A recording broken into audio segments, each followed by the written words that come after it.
Welcome to view point. China నేతృత్వంలోని అంతర్జాతీయ పరిశోధకులు సముద్ర గర్భంలో ఒక మహా అద్భుతాన్ని ఆవిష్కరించారు.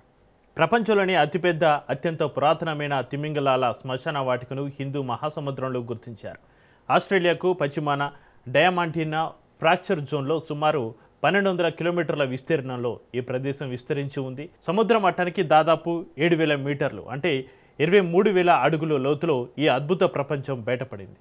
2023లో చైనాకు చెందిన ఫౌండిజే అనే ప్రత్యేక సబ్మెర్సిబుల్ సాయంతో 32 సార్లు సముద్ర గర్భంలోకి వెళ్లి ఈ పరిశోధనలు జరిపారు. ఈ యాత్రలో భాగంగా 485 ప్రదేశాలలో 500కు పైగా తిమింగలాల అస్థిపంజరాలు, శిలాజాలను శాస్త్రవేత్తలు గుర్తించారు. వీటిలో కొన్ని శిలాజాల వయసు 5.3 మిలియన్ సంవత్సరాలు అంటే 53 లక్షల ఏళ్లు ఉంటుందని అంచనా వేశారు శాస్త్రవేత్తలు.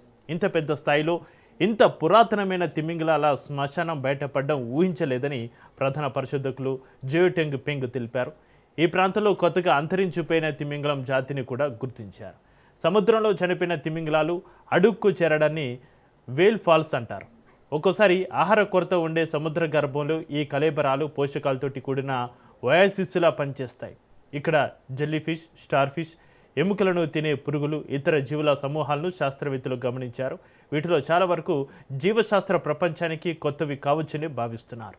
ఈ ప్రాంతంలో పేరుకుపోయిన సేంద్రియ పదార్థం సుమారు 6.7 మిలియన్ టన్నుల కార్బన్ను నిల్వ చేసిందని, ఇది తిమింగలాల పరిమాణం, సముద్ర జీవ వైవిధ్యంపైన అధ్యయనానికి కీలకమని నిపుణులు విశ్లేషిస్తున్నారు.